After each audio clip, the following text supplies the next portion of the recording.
Luto na. Hindi yan sunog ah. Gusto ko lang talaga may mga tusta-tusta siya kasi yung crunch-crunch na matitikman mo. Pero luto na yan.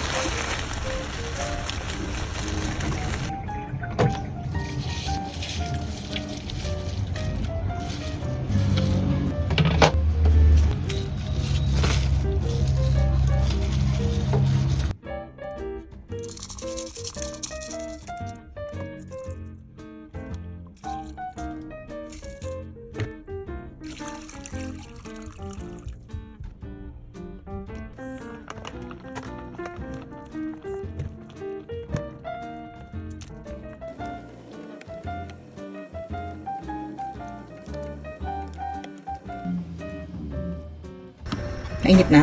Pagmantikain natin yung balat na kasama ng manok.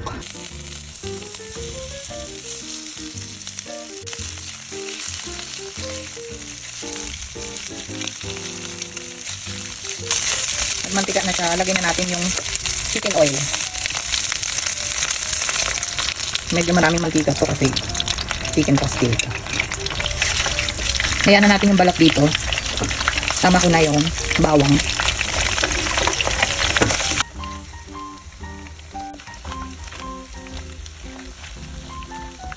Lagay ko na yung sibuyas. Naamoy ko na yung aroma ng bawang.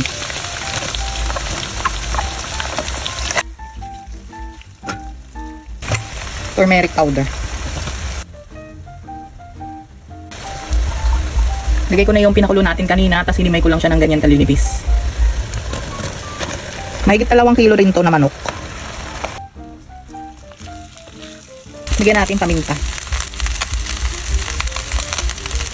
Mas maraming paminta, mas masarap. Toyo, 2 ganito.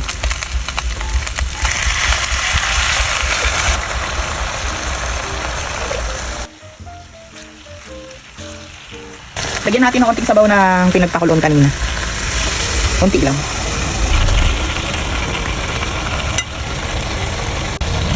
Lagyan natin ng oyster sauce.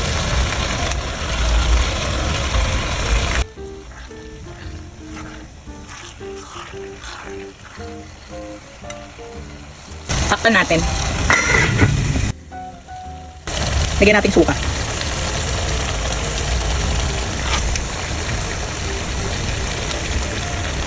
Check natin. Malayo pa sa katotohanan. Check lang. Kasi baka dumikit na sa ating kawali. Though non-stick naman to. Kaya lang. Check pa rin natin. Lagyan natin ng chicken cubes.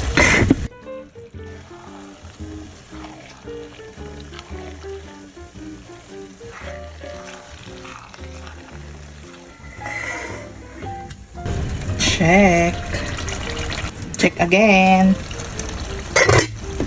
Huwag titigilan ng pag-check kasi katulad yan, nagtututong na siya. Pag napabayaan, masusunog. Katulad yan pero yan ang gusto natin, magtutong sila. Tutong lang na hindi sunog.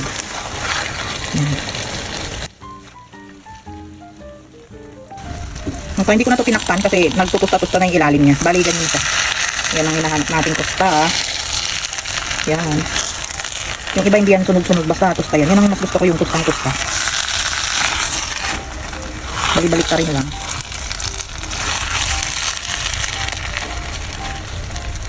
Hindi ko na yan tinatakpan. Hinahayaan ko na lang na ganyan. Parang sinasanglag na natin siya. Lalagyan na tayo ng margarine. Ganito karami.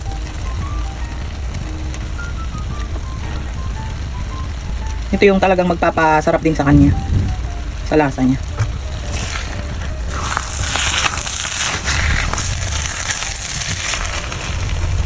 Talagang natutusta na siya.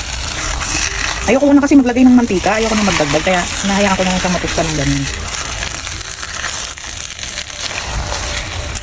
Margarine lang yung nilagay ko yung mumurahin lang sa palengke.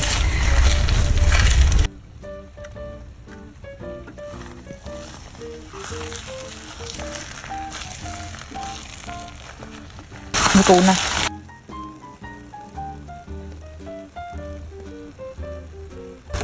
Yung gusto ko yung may sunog-sunog. Masarap yung ganyan, yung may sunog-sunog. Luto na yan. Higit 1 oras din natin niluto.